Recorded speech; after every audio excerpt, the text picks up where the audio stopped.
जटायु की सीख। जब तक जटायु नहीं मरते तब तक सभ्यता को राम नहीं मिलता।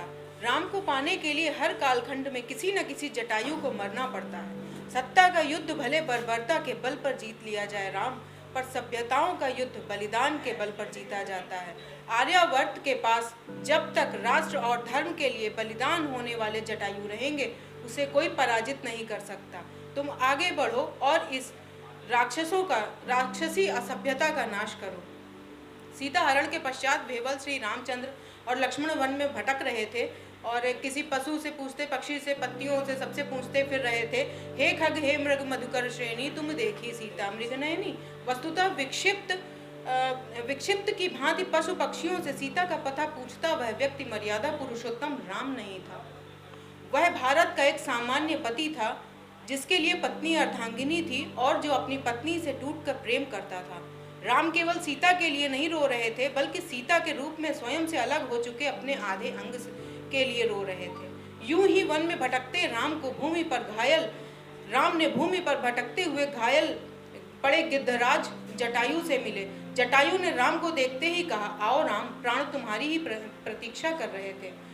राम लक्ष्मण दौड़कर जटायु के पास पहुंचे। राम ने भूमि पर बैठकर घायल जटायु का शीश अपनी गोद में रख लिया और अपने अंगवस्त्र से उनके अंग का रक्त पोंछने लगे। जटायु ने मुस्कुराकर कहा, रहने दो राम, यह रक्त ही मेरा आभूषण है। पुत्री सीता की रक्षा के लिए लड़ने पर प्राप्त हुआ प्रसाद है, इसे रहने दो।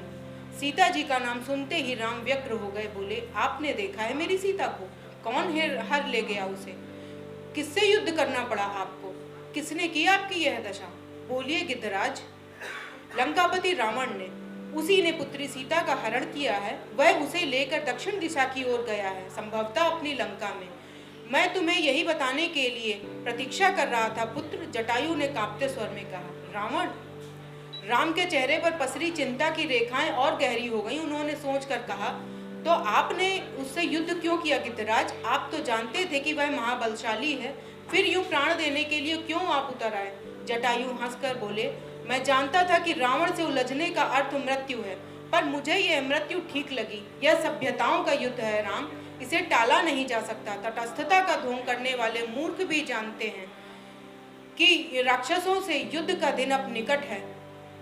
उनसे युद्ध नहीं किया गया तो वे हमें खा जाएंगे, सभ्यता नष्ट हो जाएगी। अब इस युद्ध के हवन कुंड में किसी न किसी को तो प्रथम आहुति देनी ही थी, सो मैंने दे दी। भविष्य स्मरण रखेगा कि राम के कालखंड में धर्म के लिए सबसे पहला बलिदान जटायु ने दिया था।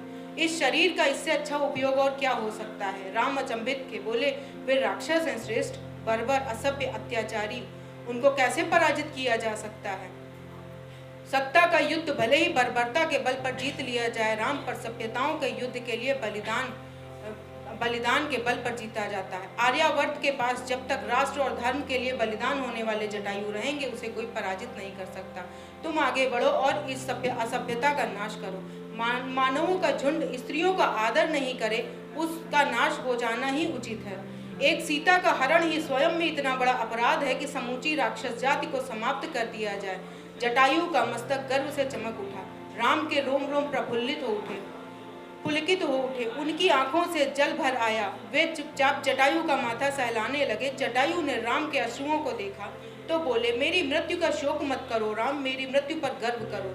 गर्व करो कि तुम्हारे भारत की गोद में अब भी ऐसे लोग हैं जो निहत्थे होकर भी रावण जैसे शक्तिशाली योद्धाओं से टकराने का साहस रखते हैं। गर्व करो कि तुम्हारे लोग भी धर्म की रक्षा के लिए लड़ते हैं, किसी को लूटने के लिए नहीं। गर्व करो कि तुम्हारे लोग बलिदान होना भूले नहीं है। मेरी मृत्यु पर शोक मत करो राम, शोक ना करो। धन्यवाद।